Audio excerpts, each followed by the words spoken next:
হুসাইন একবার বিশ্বনবীর প্রশ্ন করলেন, নানা মানিল আমজাদ ইলাল্লাহ, বলেন তো নানা আল্লাহর কাছে কে বেশি দামি, আপনি নাকি আমি?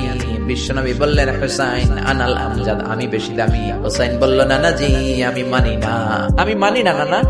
কেমন করে আপনি আমার চাইতে বেশি দামি হন?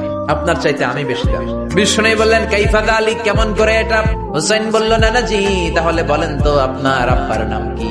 বিশ্বনবী বললেন, আমার আব্বার নাম হলো আব্দুল্লাহ। হুসাইন বলেন, নানা আপনার আব্বা আব্দুল্লাহ কি কোন নবীর মেয়ের জামাই নাকি? বলেন, আমার আব্বার নাম হলো আলী কাররামাল্লাহু ওয়াজহা। আমার আব্বা হলো শেরে খোদা, দুনিয়ার সব কাফির মুশরিকদের জন্য আল্লাহ আমার আব্বারে বাঘ বানিয়ে পাঠিয়েছে। বিশ্বনবী বললেন, তাই তো। আবার হুসাইন প্রশ্ন করলেন, নানা বলেন তো আপনার আম্মার নাম কি? বিশ্বনবী বললেন, আমার মায়ের নাম আমিনা। হুসাইন বলল, নানা জি জান্নাতে সর্বপ্রথম যেই মহিলাটা ঢুকবেন ওই মহিলাটা হলো আমার আম্মা জান ফাতিমা। বিশ্বনবী কোনো কথা বলেন না। হুসাইন আবার প্রশ্ন করলেন, নানা বলেন তো আপনার নানার নাম কি?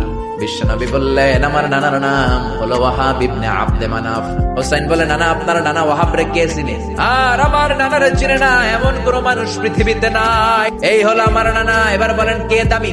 বিশ্বনবী আর ধৈর্য ধারণ করতে পারেন না, ধা ধা করে চোখের পানিগুলো ছেড়ে হোসেনকে বুকের মধ্যে জড়িয়ে ধরেন আর বলেন, হোসেন তুমি ঠিকই বলেছ, আসলে আমি নবীর চাইতে তোমার দাম আল্লাহর কাছে কোটি কোটি গুণ বেশি।